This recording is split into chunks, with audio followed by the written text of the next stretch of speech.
Kau pemimpin umat-Mu, tuntun kami yang lemah lewat gurun dunia. Jiwa yang Bapak, Ibu, Saudara-saudara, Salam. Salam sejahtera dalam kasih Tuhan kita, Yesus Kristus. Selamat beribadah di rumah masing-masing bersama keluarga. Dan ibadah kita saat ini adalah dalam rangka Hari Raya Pentakosta atau perayaan Hari Pencurahan Roh Kudus. Mari kita mulai ibadah kita. Jemaat kami mohon berdiri. Mari kita muliakan nama Tuhan dengan kidung jemaat nomor 237, bait 1 dan baitnya yang kedua.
Pertolongan kita Allah adalah dalam nama Tuhan yang telah menjadikan langit dan bumi.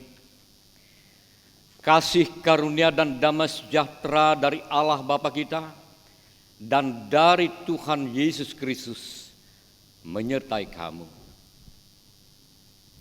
Amin. Jemaat, silakan duduk kembali.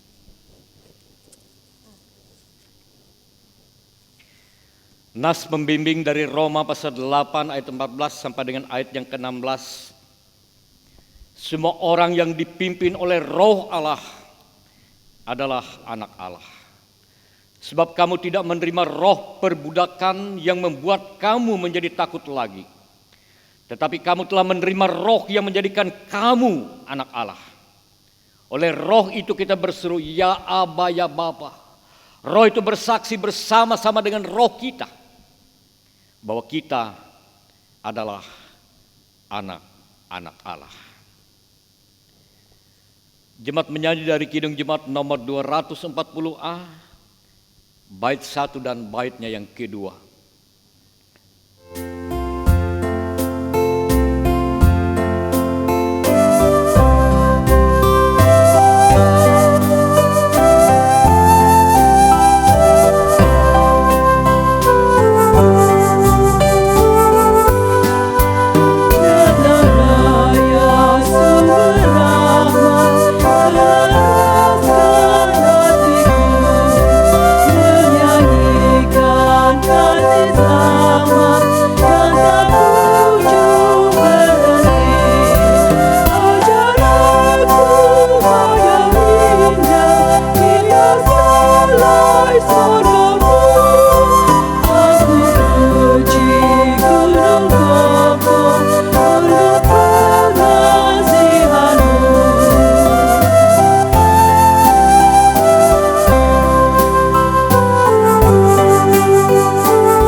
Pengakuan dosa dan berita anugerah. Marilah kita merendahkan diri di hadapan Tuhan Allah kita dan mengaku dosa kita kepadanya. Kita berdoa. Bapa yang penuh kasih, kami mengaku semua dosa dan pelanggaran yang telah kami lakukan melalui perkataan dan perbuatan. Kami memohon belas kasihan-Mu. Berilah kami pengampunan dan damai sejahtera. Bebaskan kami dari dosa-dosa dan baharuilah hidup kami dalam Yesus Kristus, Tuhan kami. Amin. Berita anugerah, jemaat kami mohon berdiri. Sebagai hamba Yesus Kristus kami memberitakan pengampunan dosa kepada tiap-tiap orang yang dengan tulus ikhlas telah mengaku dosanya di hadapan Allah. Firman Tuhan dalam 1 Petrus pasal 1 ayat 18 sampai 19 mengatakan, sebab kamu tahu bahwa kamu telah ditebus dari cara hidupmu yang sia-sia, yang kamu warisi dari nenek moyangmu. Itu bukan dengan barang yang panah, bukan pula dengan perak atau emas, melainkan dengan darah yang mahal, yaitu darah Kristus yang sama seperti darah anak domba yang tak bernoda dan tak bercacat. Silakan duduk kembali. Kembali kita muliakan nama Tuhan dengan Kidung Jemaat nomor 58 bait 1 dan 2. Maha Kasih yang Ilahi.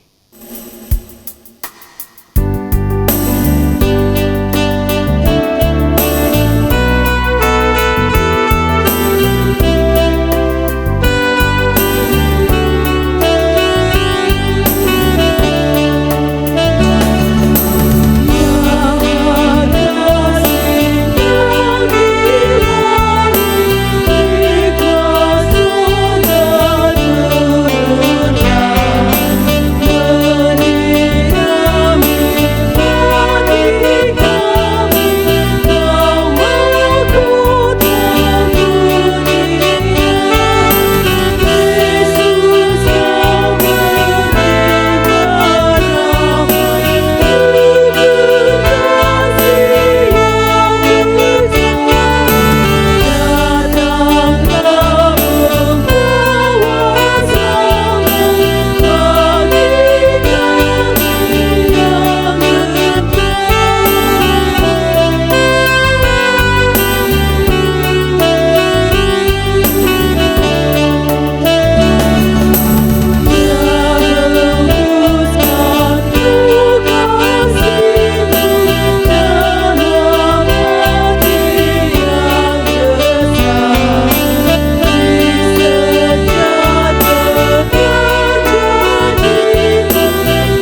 Saudara-saudara yang dikasihi dan diberkati oleh Tuhan Yesus Kristus, nas yang menjadi dasar pemberitaan firman dalam rangka Hari Pentakosta sesuai dengan Almanak Nas Gereja Kalimantan Evangelis adalah Injil Yohanes pasal 20 ayat 19 sampai dengan ayat yang ke-23 dengan perikop Yesus menampakkan diri kepada murid-muridnya. Yohanes pasal 20 ayat 19 sampai dengan ayat yang ke-23. Sebelumnya mari kita bersatu dalam doa. Kita berdoa. Tidak ada yang lebih baik, lebih indah dalam hidup ini ya Tuhan, selain kami dekat dengan firman-Mu. Dan melaluinya kami mengetahui hal-hal yang indah, yang luar biasa, yang menjadi berkat bahkan untuk kehidupan yang kekal. Sertai dan berkati kami umat-Mu yang beribadah di rumah masing-masing saat ini. Berilah kami hikmat untuk mengerti apa kehendak Tuhan, sehingga kami diberikan kekuatan, kami diberikan pencerahan, pengharapan iman dan kasih kami tetap terjaga. Dan biarlah Tuhan yang berkuasa atas kami semua berkati kami dengan berkat surgawi, berkat yang tidak mungkin dapat diberikan oleh dunia ini, tetapi hanya dari Tuhan sendiri. Jadikan kami pendengar sekaligus pelaku firman-Mu yang baik dalam rangka kami memaknai Hari Pentakosta. Dalam nama Tuhan Yesus Sang Firman yang hidup kami mohon. Amin. Injil Yohanes pasal 20 ayat 19 sampai dengan ayat yang ke-23. Yesus menampakkan diri kepada murid-muridnya. Ketika hari sudah malam pada hari pertama minggu itu, berkumpullah murid-murid Yesus di suatu tempat dengan pintu-pintu yang terkunci karena mereka takut kepada orang-orang Yahudi. Pada waktu itu datanglah Yesus dan berdiri di tengah-tengah mereka dan berkata, "Damai sejahtera bagi kamu." Dan sesudah berkata demikian, ia menunjukkan tangannya dan lambungnya kepada mereka. Murid-murid itu bersuka cita karena mereka melihat Tuhan. Maka kata Yesus sekali lagi, "Damai sejahtera bagi kamu. Sama seperti Bapa mengutus aku, demikian juga sekarang aku mengutus kamu." Dan sesudah berkata demikian, ia mengembusi mereka dan berkata, "Terimalah Roh Kudus. Jikalau kamu mengampuni dosa orang, dosanya diampuni. Dan jikalau kamu menyatakan dosa orang tetap ada, dosanya tetap ada." Ibu bapak, saudara-saudara yang dikasihi dan diberkati oleh Tuhan Yesus Kristus, Salam, damai sejahtera Kristus selalu memelihara dan memberkati saudara dimanapun saudara berada. Saudara-saudara, jelang kenaikan Yesus ke surga, setelah menyelesaikan misi ilahi dalam rangka penyelamatan manusia, ada beberapa hal penting menurut catatan Injil Yohanes pasal 20 ayat 19 sampai dengan ayat yang ke-23 berkenan kepada murid Yesus. Ia mempersiapkan mereka, ia membekali mereka untuk suatu tujuan sebagaimana yang Tuhan kehendaki. Yesus tidak membiarkan para murid bagaikan yatim piatu. Ada beberapa hal yang ia lakukan. Dan menurut catatan Injil Yohanes pasal 20 ayat 19 sampai ayat 23, ada 5 hal saudara yang Yesus lakukan yang menjadi berkat bagi para murid, menjadi berkat bagi kita sebagai umat Tuhan. Yang pertama adalah Yesus menyatakan kuasanya. Pada ayat yang ke-19, ketika hari sudah malam pada hari pertama minggu itu, berkumpullah murid-murid Yesus di suatu tempat dengan pintu-pintu yang terkunci karena mereka takut kepada orang-orang Yahudi. Lalu kalimat selanjutnya, pada waktu itu datanglah Yesus dan berdiri di tengah-tengah mereka dan berkata, damai sejahtera bagi kamu. Yesus hadir di tengah murid-murid dalam suasana yang berbeda seperti pada biasanya. Namun kehadirannya adalah kehadiran dalam kuasa. Karena Yesus berada di tengah-tengah muridnya manakala pintu terkunci. Demikian dikatakan dalam nas. Yesus menyatakan kuasanya, bahwa dialah yang berkuasa. Dan dia tidak dibatasi oleh ruang dan waktu. Dia tidak dibatasi oleh apapun. Yesus hadir kapanpun dan dimanapun. Yesus hadir bersama dengan saudara dan saya. Yesus hadir untuk menyertai dan memberkati umatnya. Demikian pun kita datang kepada Allah, kita hadir di hadirat Allah. Tidak perlu kiblat, saudara. Karena Allah, Yesus yang tidak dibatasi oleh ruang dan waktu itu, tidak hanya ada di gedung gereja, tidak hanya ada di satu tempat atau menghadap ke satu arah, tapi dia berada dalam kuasanya. Dia ada dekat dengan saudara dan saya. Dia ada. Karena itu dia sungguh dekat dengan kita. Yesus hanya sejauh doa. Karena itu saudara-saudara, dekatlah selalu dengan Allah. Semakin engkau dekat kepada Allah, maka semakin ringan beban yang engkau rasakan. Sebagai umat Tuhan, kita harus dekat kepada Allah. Ketika kita beribadah, itu merupakan sikap kita dekat dengan Allah. Ketika kita menaikkan doa kita dekat dengan Allah. Ketika kita menyatakan kasih, itu pun merupakan ciri sikap kita yang mendekat kepada Allah. Allah yang penuh kuasa dalam Yesus. Sebagai umat Tuhan, yakini saudara, bahwa Yesus yang penuh kuasa itu kuasanya tidak terbatas. Dia selalu dekat dengan kita. Dia tahu segala keadaan dan pergumulan kita.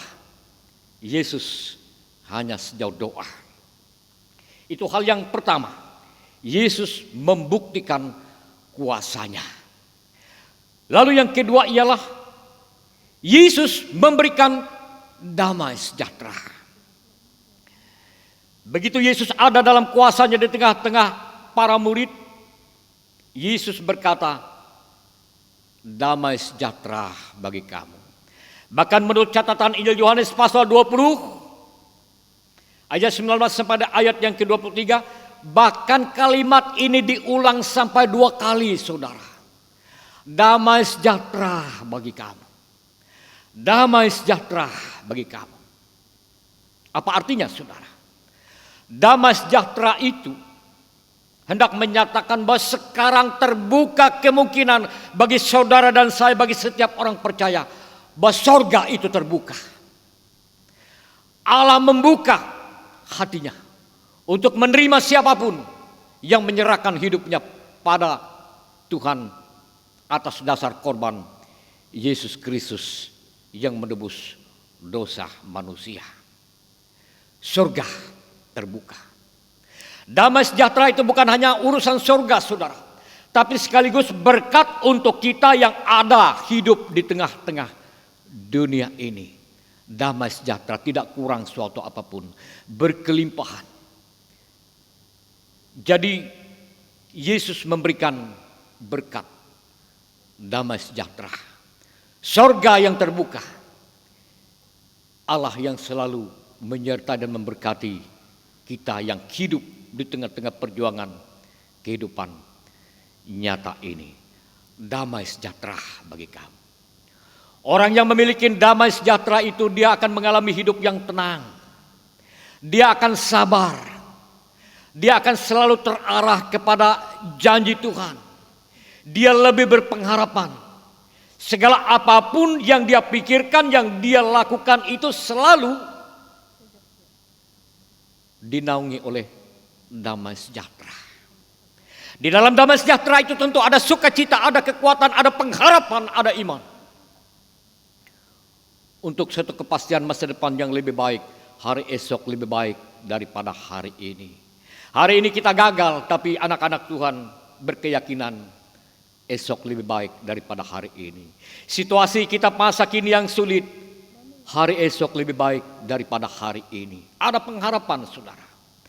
Ada sukacita, dan sukacita itulah yang membuat mereka dapat hidup, dapat bertahan dan tetap eksis hidup dalam kebenaran Tuhan. Itu berkat yang Yesus nyatakan bagi para murid, bagi kita sebagai umat percaya. Lalu hal yang ketiga ialah Yesus melengkapi para murid dengan Roh Kudus. Ayat 22, dan sesudah berkata demikian ia mengembusi mereka dan berkata, terimalah Roh Kudus. Saudara-saudara, siapa itu Roh Kudus? Roh Kudus itu Allah sendiri. Dalam teologi Kristen yang disebut dengan Tritunggal. Nah, ini jadi masalah, saudara. Orang-orang dunia salah kaprah memahami seolah-olah kekristenan itu menyembah percaya kepada Allah yang tiga. Kekristenan tidak menyembah Allah yang tiga. Kenapa hal ini demikian bisa terjadi, saudara? Karena memahami konsep tentang Allah secara matematis. Bahwa Allah itu satu, berarti Allah itu tidak boleh dua, tidak boleh tiga, tidak boleh 10. Alkitab tidak mengajarkan tentang Allah secara matematis. Apa kata Alkitab? Ajaran tentang Allah. Dalam Ulangan pasal 6 ayat 4 dikatakan kepada orang Israel, diberitahukan, diingatkan supaya mereka meyakini. Ulangan pasal 6 ayat 4. Dengarlah hai orang Israel, Tuhan itu Allah kita. Tuhan itu esa. Perhatikan baik-baik kalimat ini, saudara. Orang Israel diingatkan, disadarkan bahwa Tuhan Allah kita itu, Tuhan itu esa. Di sini tidak dikatakan Tuhan kita itu satu, tetapi esa, beda, saudara. Esa dengan satu itu beda. Kalau satu berarti ada dua, ada tiga. Tapi diajarkan bahwa Tuhan itu esa. Esa dalam hikmatnya, esa dalam kuasanya, esa dalam tindakannya, esa di dalam berkatnya. Jadi pengertian Tritunggal itu, saudara, bukan Allah yang tiga. Allah yang sama tetapi dengan cara hadir yang berbeda. Dalam ajaran Kristen mengajarkan kita sebut bahwa Allah itu Bapa. Allah itu Bapa bukan berarti bahwa dia punya anak.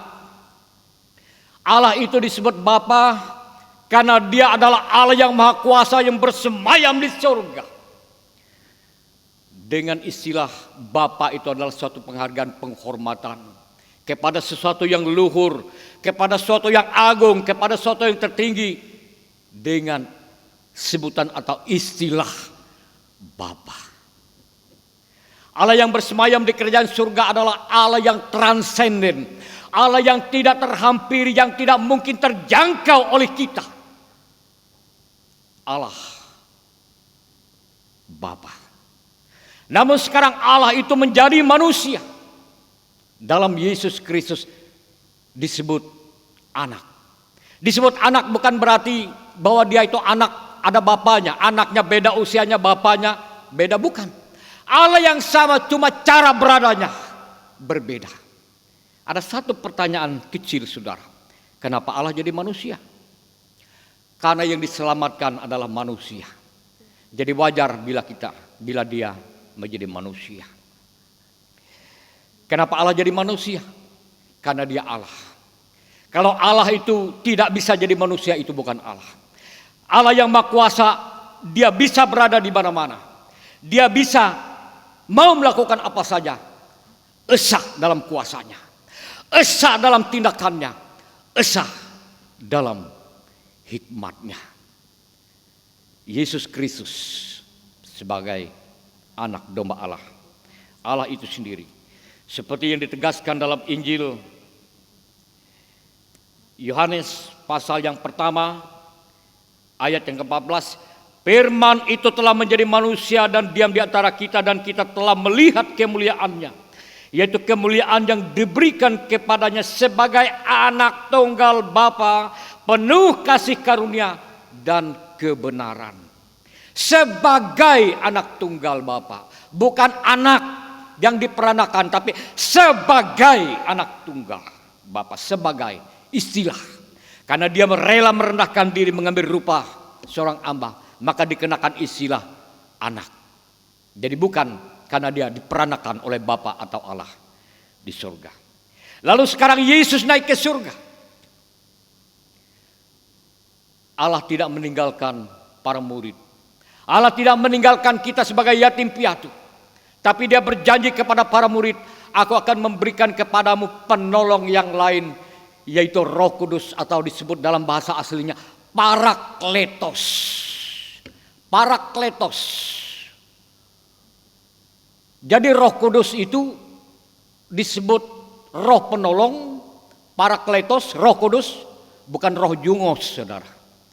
Tidak jarang orang salah mengartikan, lalu menjadikan karena ini adalah roh penolong, roh penghibur, lalu seolah-olah itu diklaim oleh manusia.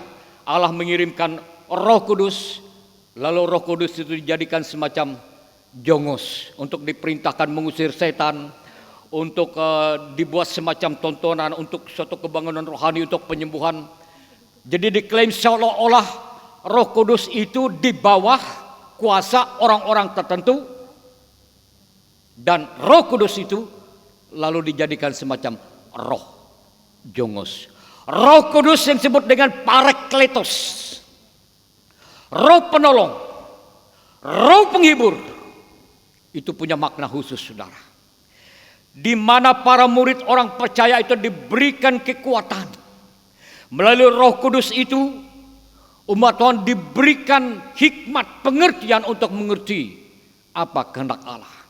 Dan melalui Roh Kudus itu adalah roh spirit Allah sendiri yang diberikan kepada para murid, kepada umat Tuhan, supaya mereka mengalami dua hal. Yang pertama secara defensif. Jadi Roh Kudus itu bekerja secara defensif dalam kehidupan orang. Artinya mereka mempunyai daya tahan, punya kekuatan. Manakala mereka menghadapi penderitaan, mereka tetap sabar, mereka kuat, mereka tetap yakin, mereka tetap berpengharapan kepada Tuhan yang mempunyai sumber karunia dan kekuatan. Karena itu tidak heran, saudara, bahwa umat Tuhan di mana-mana ketika mereka menghadapi penganiayaan, ketika mereka menghadapi kesulitan, mereka tetap tenang, mereka tegar, mereka kuat sampai apapun. Bahkan semakin mereka dihambat, mereka semakin merambat. Itu luar biasa. Luar biasa. Orang Kristen ada, gereja Kristen ada, umat Tuhan ada, bersaksi dan melayani dunia ini adalah karena karya Roh Kudus.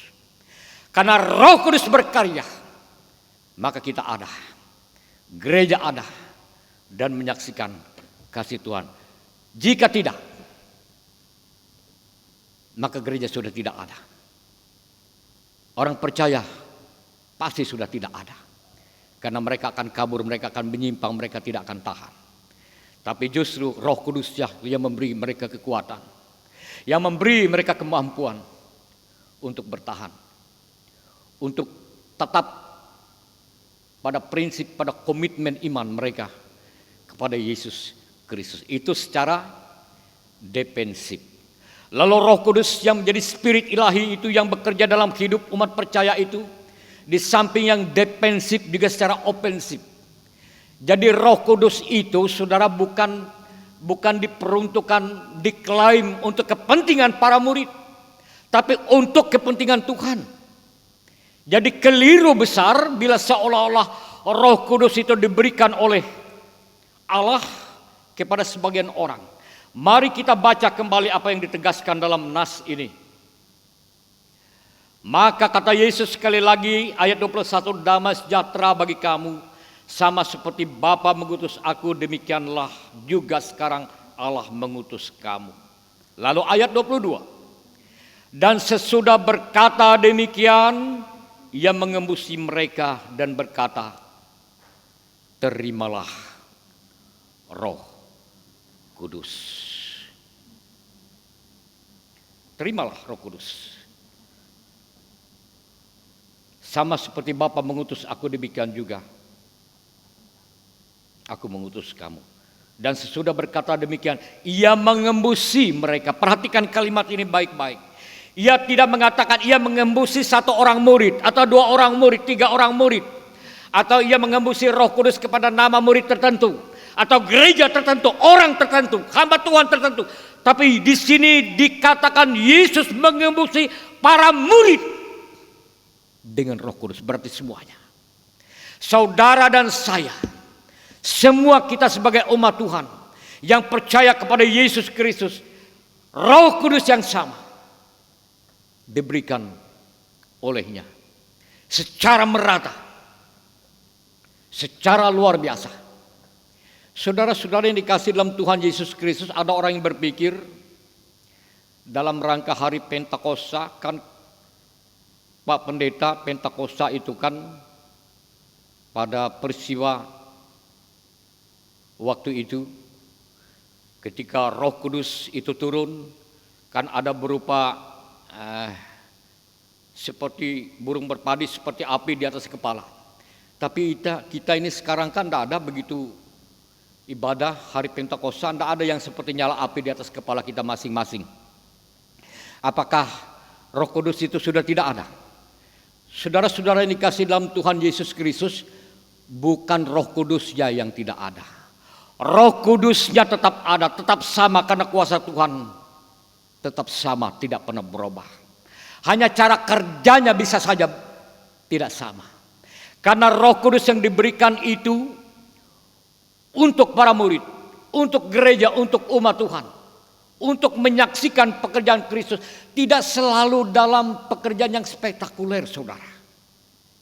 Memang pada Pentakosta yang pertama itu, lalu Petrus berkhotbah dengan luar biasa, dan para murid dihinggapi semacam seperti lidah-lidah api. Seperti, jadi bukan sungguh-sungguh api. Perhatikan kata seperti dalam Kisah Para Rasul.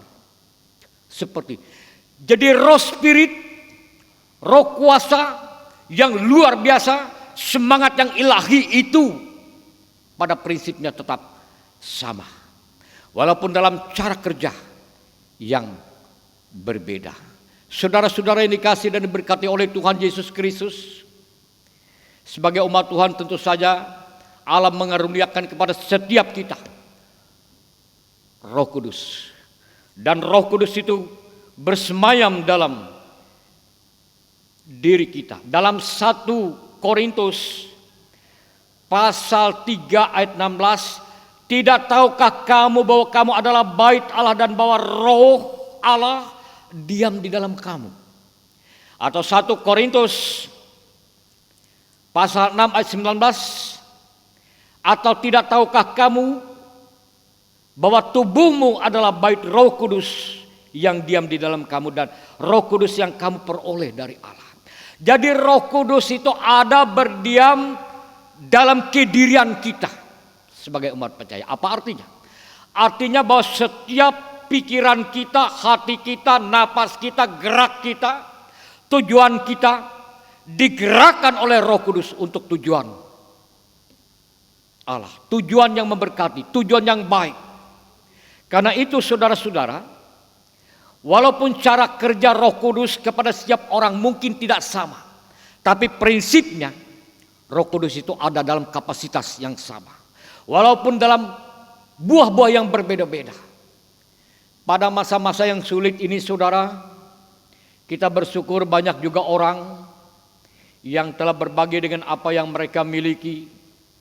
Banyak orang yang mengabdikan dirinya, baik mereka yang bergerak di bidang kesehatan, baik para pemimpin, anggota dewan. Kita lihat di mana-mana mereka mengatur semuanya. Mereka berbagi dengan apa yang mereka miliki kepada saudara-saudara yang lain, sehingga boleh kuat, boleh bertahan menghadapi situasi virus corona yang sulit ini.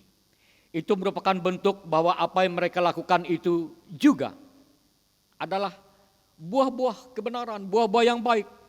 Jadi orang-orang Kristen, gereja yang telah melakukan kasih, yang berpikir melakukan segala sesuatu yang baik untuk kesejahteraan, itu juga jangan kita kira bukan pekerjaan Roh Kudus. Sebab apa artinya kita mengurung Roh Kudus dalam gedung?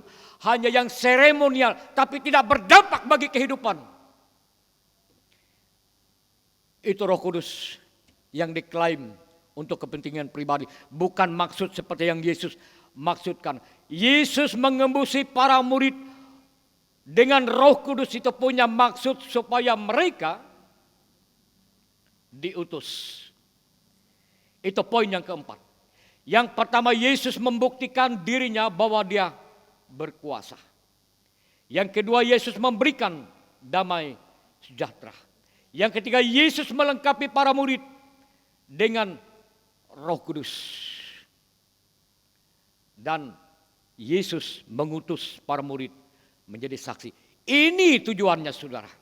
Jadi memberikan kemampuan, memberikan spirit supaya para murid, supaya orang percaya, supaya gereja bersaksi bagi Kristus. Bersaksi di berbagai macam bidang kehidupan. Tidak hanya sekedar khotbah pendeta di mimbar, tapi dengan banyak cara, banyak kreasi, banyak kreativitas yang bisa dilakukan oleh kita sebagai umat Tuhan dalam rangka untuk menyatakan kasih Kristus.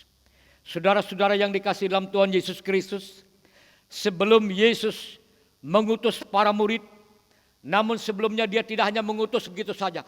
Dia perlu membuktikan, dia hadir di tengah-tengah para murid. Inilah aku. Inilah tanganku. Inilah lambungku. Saudara-saudara, ini penting. Yesus membuktikan bahwa dia sungguh-sungguh bangkit. Ini penting, saudara. Terlebih bagi kita umat Tuhan yang hidup sekarang ini. Supaya kita tidak terombang-ambing oleh berbagai macam ajaran yang menyesatkan atau iman kita bisa menjadi lemah. Kenapa? Karena banyak ajaran lain yang bisa menyesatkan. Karena seorang evangelis ternama yang pernah ada bernama D.L. Moody mengatakan bahwa setan dan antek-anteknya berupaya dengan berapapun besar biayanya, apapun caranya, asal nama Yesus itu tidak ada dalam ingatan manusia. Supaya nama Yesus itu, bahwa Yesus itu tidak benar bangkit, bahwa Yesus itu tidak layak dipercaya, apapun caranya. Namun nas ini mengatakan bahwa Yesus menyaksikan, dia membuktikan bahwa dia telah bangkit. Dan yang membuktikan, menyaksikan akan kebangkitan Yesus itu, saudara, bukan hanya satu orang, bukan hanya dua orang, tapi murid-muridnya. Dan saya percaya bukan hanya ke-11 murid. Bisa jadi karena di situ ada Maria Magdalena, ada simpatisan pengikut Yesus yang lain, sehingga mereka banyak. Apa artinya? Satu kesaksian atau pembuktian lebih daripada dua orang, maka pembuktian itu dianggap sah. Ini semua murid menyaksikan dan Yesus ada di tengah-tengah mereka. Ini aku, raba aku.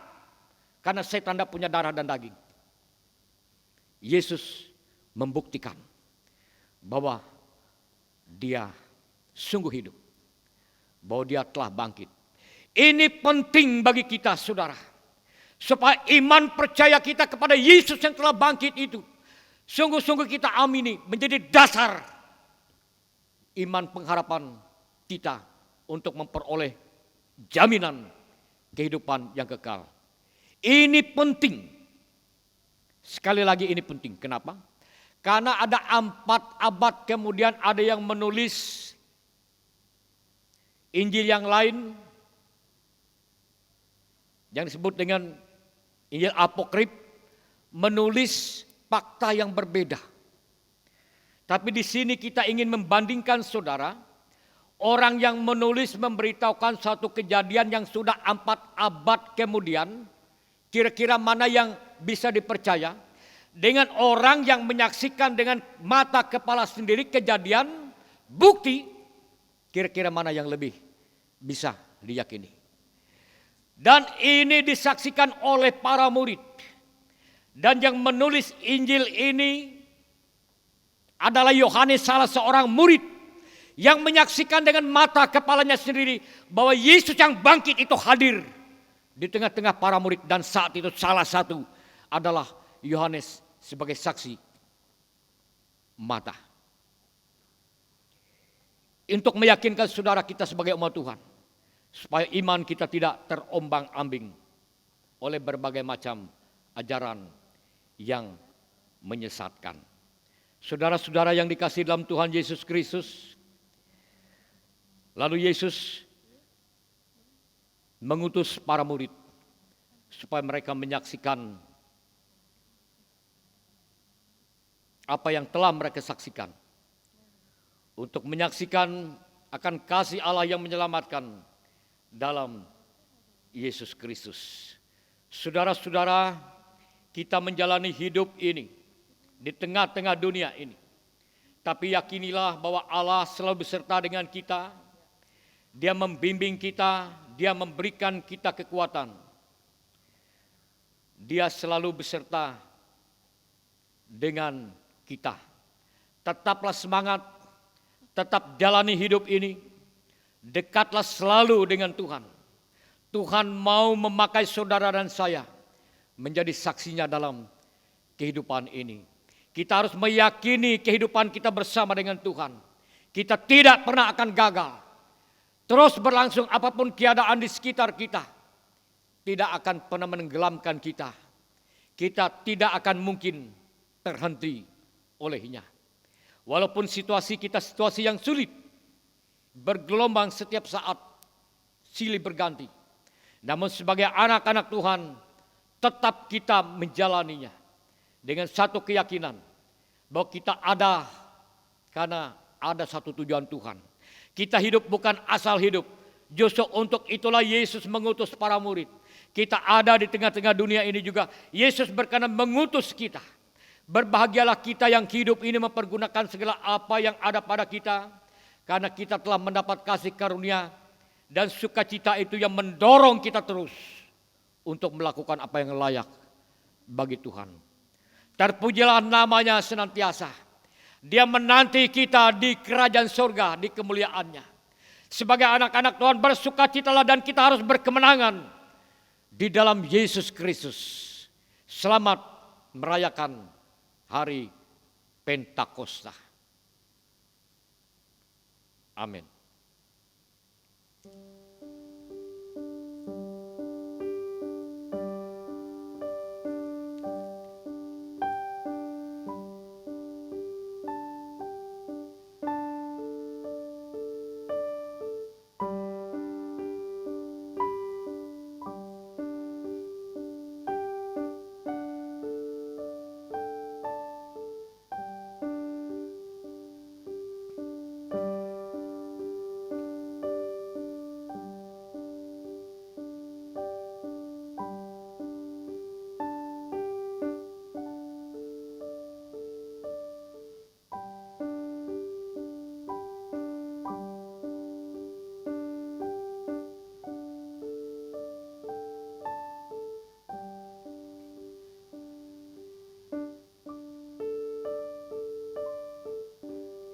Mari kita naikkan doa syafaat kita.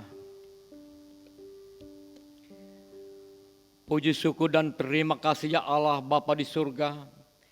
Allah yang penuh kasih yang kami kenal dalam nama Tuhan Yesus Kristus. Terima kasih Engkau telah naik ke surga kembali kepada kemuliaan. Namun Engkau tidak meninggalkan kami sebagai yatim piatu. Engkau memberikan kami Roh Kudus yang membimbing kami, memberikan hikmat untuk mengenal kebenaran. Kami diberikan kekuatan sehingga kami boleh hidup berkemenangan di dalam menjalani berbagai macam pergumulan hidup kami. Bapa di surga, saat ini kami berdoa secara khusus bagi jemaat-Mu yang ada di Jemaat GKI Langkai Gereja Maranatha ini. Kami berdoa memohon perlindungan, memohon kuasa, memohon kasih sayang dan berkat yang hanya daripada-Mu. Kami mohon kasih-Mu bagi jemaat kami yang dalam keadaan usia tua, dalam keadaan sakit. Beri mereka kesabaran ya Tuhan. Nyatakan kasih sayang-Mu melewati perawatan yang dilakukan oleh keluarga, sanak saudara, sehingga demikian mereka juga merasakan akan kasih sayang Tuhan. Engkau juga menyertai memberkati obat-obatan, perawatan, dan melalui apapun yang Tuhan kehendaki yang baik adanya, sehingga umat merasakan bahwa Tuhan selalu dekat dengan mereka. Kami berdoa untuk jemaat-Mu yang berulang tahun pada minggu ini, baik ulang tahun pernikahan maupun ulang tahun pribadi. Biarlah damai sejahtera Kristus selalu melimpah atas mereka. Kehidupan yang mereka jalani sebagai anak-anak Tuhan yang baik, sebagai orang yang telah diembusi Roh Kudus, maka mereka akan memikirkan, mengerjakan segala sesuatu yang terarah kepada Tuhan. Ambil bagian, saling terbeban untuk menjaga, memelihara, membangun kehidupan persekutuan secara khusus di Jemaat GKI Langkai ini. Karenanya ya Tuhan, berkati segala apa yang mereka persembahkan, apa yang mereka bagikan, untuk bersama-sama menanggulangi keadaan yang sulit ini. Biarlah mereka semakin melimpah sesuai dengan kasih karunia-Mu. Kami berdoa untuk keluarga-keluarga Kristen yang ada, apapun keadaan dan pergumulan mereka, Tuhan mengetahui keadaan mereka satu persatu. Engkau selalu dekat kepada umat-Mu. Engkau tidak dapat dibatasi oleh ruang dan waktu, bahkan oleh keadaan apapun. Terima kasih Bapa, Engkau hanya sejauh doa ya Tuhan Yesus Kristus. Setiap doa dipanjatkan, maka penuh kasih sayang-Mu melimpah atas umat-Mu. Kami berdoa bagi para pemuda, remaja, anak-anak kami yang walaupun saat ini mereka tidak duduk di bangku sekolah seperti biasanya, namun roh hikmat Tuhan selalu menuntun, membimbing mereka. Banyak hal yang bisa mereka kerjakan di rumah dalam kualitas yang Tuhan berikan kepada mereka masing-masing untuk dapat dikaryakan. Kami percaya hari esok lebih baik daripada hari ini. Demikian kami meyakini atas kasih karunia Tuhan yang telah Engkau nyatakan bagi kami, atas Roh Kudus yang membimbing kami, memberikan pengertian, mengerti akan kehendak Tuhan. Ya Bapa di surga, kami berdoa untuk majelis Jemaat GKI Langkai, para penetua diakon, pengurus kategorial, panitia pembangunan. Kami berdoa untuk Ketua Majelis Jemaat GKI Langkai, Ketua Resort GKI Palangkaraya ini. Kami berdoa untuk Majelis Sinode GKI. Kami berdoa untuk Resort Jemaat Sekawaksan GKI. Kami berdoa untuk gereja Tuhan di mana-mana tempat. Beri mereka semua kekuatan, kesabaran, pertolongan dan berkat ya Tuhan. Engkau tahu apa yang terbaik yang hendak Engkau berikan kepada gereja-Mu, kepada umat-Mu. Beri kami kekuatan, beri kami berkat. Ya Bapa di surga, berkatilah setiap orang, baik para pemimpin kami, mereka yang ambil bagian untuk kebaikan kehidupan yang lebih sejahtera, untuk para tenaga medis dan sukarelawan, kepada para polisi, keamanan, dan siapapun orang-orang yang telah melakukan kebaikan, yang menyatakan kasih di tengah-tengah kehidupan ini. Tuhan berkati mereka. Berkati mereka ya Tuhan, baik jemaat-Mu, bahkan baik perorangan atau kelompok yang telah berbagi dengan apa yang mereka miliki sebagai bukti kasih, rasa saling peduli. Biarlah mereka semakin melimpah. Tuhan memakai mereka menjadi saluran berkat-Mu. Biarlah mereka selalu ada dalam lingkungan damai sejahtera Tuhan. Kami mohon lindungi kami semua ya Tuhan, dari keadaan yang sulit ini, dari virus yang ada, dengan memperhatikan beberapa arahan petunjuk yang ada. Bahkan dengan hikmat Tuhan, kami boleh meyakini bahwa kami akan dapat melewati keadaan yang sulit ini. Terima kasih Bapa di surga. Inilah doa kami yang kami panjatkan hanya di dalam nama Tuhan Yesus Kristus. Bapa kami yang di surga, dikuduskanlah nama-Mu. Datanglah kerajaan-Mu, jadilah kehendak-Mu di bumi seperti di surga. Berikanlah kami pada hari ini makanan kami yang secukupnya. Dan ampunilah kami akan kesalahan kami, seperti kami juga mengampuni orang yang bersalah kepada kami. Dan janganlah membawa kami ke dalam pencobaan, tetapi lepaskanlah kami daripada yang jahat. Karena Engkaulah yang mempunyai kerajaan dan kuasa dan kemuliaan sampai selama-lamanya. Amin.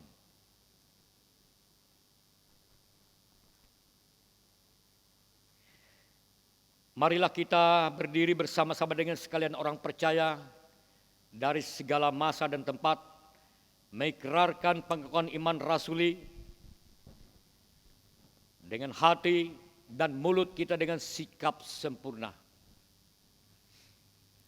Aku percaya kepada Allah Bapa yang Maha Kuasa, Khalik langit dan bumi, dan kepada Yesus Kristus, Anak yang tunggal Tuhan kita, yang dikandung daripada Roh Kudus, lahir dari anak darah Maria, yang menderita di bawah pemerintahan Pontius Pilatus, disalibkan, mati dan dikuburkan, turun ke dalam kerajaan maut. Pada hari yang ketiga bangkit pula dari antara orang mati, naik ke surga, duduk di sebelah kanan Allah Bapa yang Maha Kuasa, dan akan datang dari sana untuk menghakimi orang yang hidup dan yang mati. Aku percaya kepada Roh Kudus, gereja yang kudus dan am, persekutuan orang kudus, pengampunan dosa, kebangkitan daging, dan hidup yang kekal.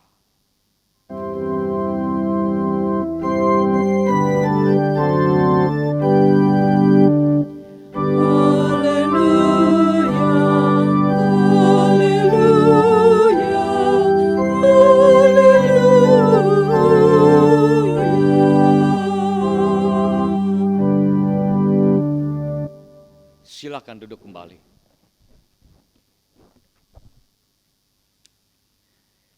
Persembahan syukur, inilah saatnya bagi kita untuk memberikan persembahan dan sekaligus bagi kita untuk menyatakan kasih nyata atas anugerah dan kebaikan yang telah Tuhan berikan.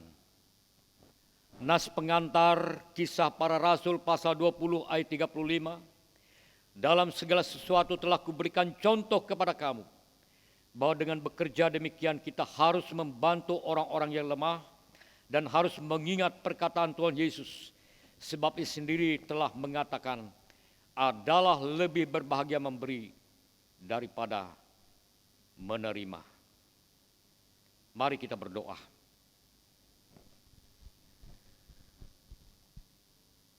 Tuhan,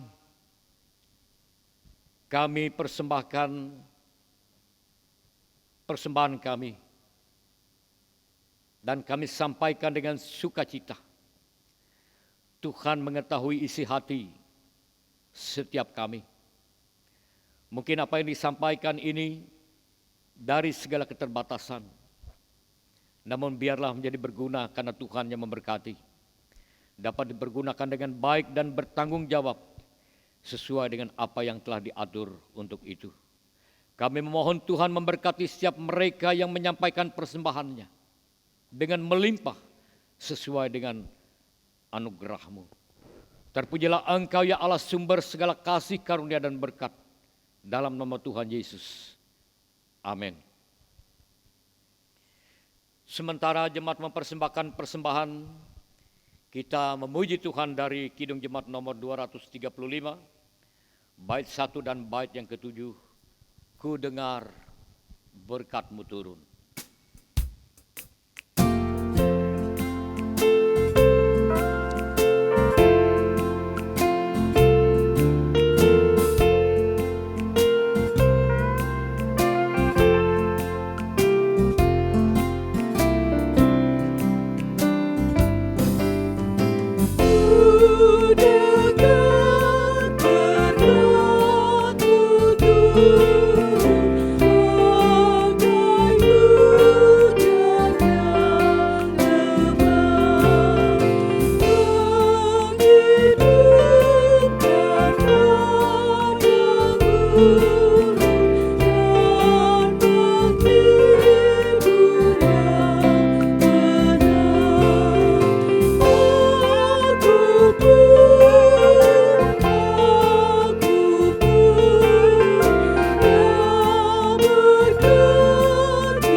Pengutusan dan berkat, jemaat dimohon untuk berdiri.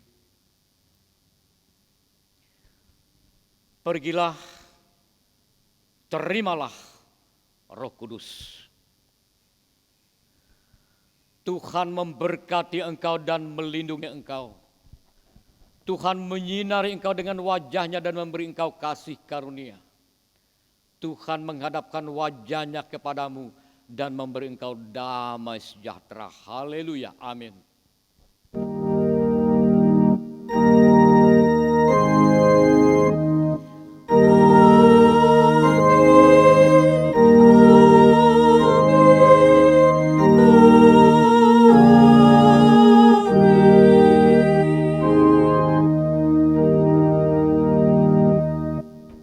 Saudara-saudara, selamat berhari Minggu.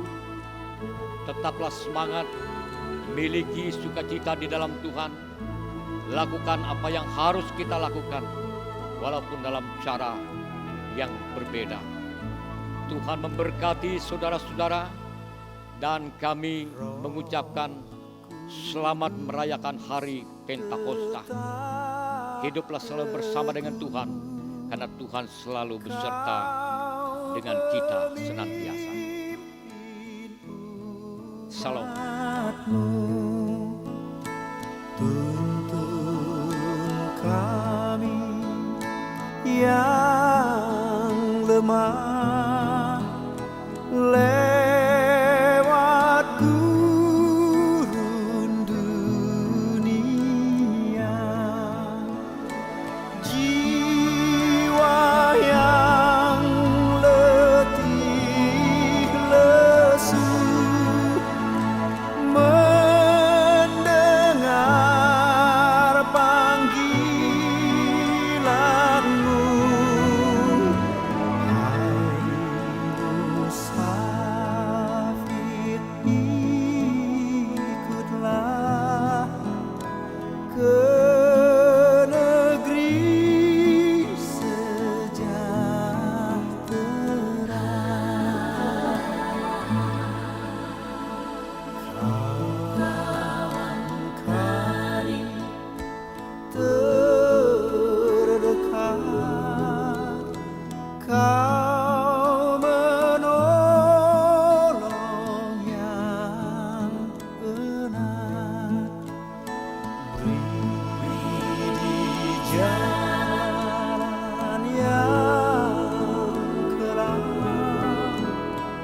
hati anakmu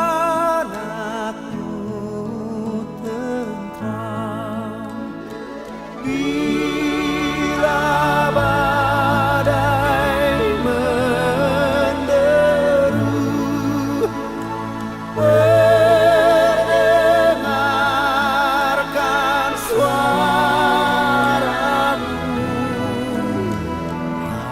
Hai musafir, ikutlah ke negeri